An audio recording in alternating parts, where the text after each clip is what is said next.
সাবেক স্বরাষ্ট্রমন্ত্রীর ছেলে জ্যোতি 4 দিনের রিমান্ডে। ঢাকার আশুলিয়া থানার হত্যা চেষ্টা মামলায় সাবেক স্বরাষ্ট্রমন্ত্রী আসাদুজ্জামান খান কামালের ছেলে সাফি মোদ্দাসের খান জ্যোতির 4 দিনের রিমান্ড মঞ্জুর করেছেন আদালত। শনিবার 14 সেপ্টেম্বর বিকেলে ঢাকার সিনিয়র জুডিশিয়াল ম্যাজিস্ট্রেট আদালতে শুনানি শেষে বিচারক সাইফুল ইসলাম এই আদেশ দেন। এর আগে দুপুরে জ্যোতিকে 7 দিনের রিমান্ডে নিতে আবেদন করেন মামলার তদন্ত কর্মকর্তা আশুলিয়া থানার উপপরিদর্শক আবু তাহের মিয়া।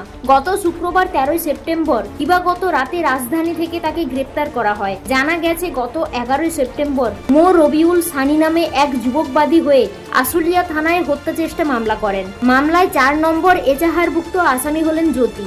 আসামি হিসেবে আরও রয়েছেন সাবেক প্রধানমন্ত্রী ও আওয়ামী লীগ সভাপতি শেখ হাসিনা, সাবেক স্বরাষ্ট্রমন্ত্রী আসাদুজ্জামান খান কামাল, সাবেক শিক্ষামন্ত্রী মহিবুল হাসান চৌধুরী নওফেল, ইউজিসির সাবেক সচিব ডক্টর ফেরদৌস জামান, ইউজিসির সাবেক সদস্য ডক্টর মুহাম্মদ আলমগীর, ডক্টর বিশ্বজিৎ চন্দ্র চন্দ ও ডক্টর মো সাজ্জাদ হোসেন।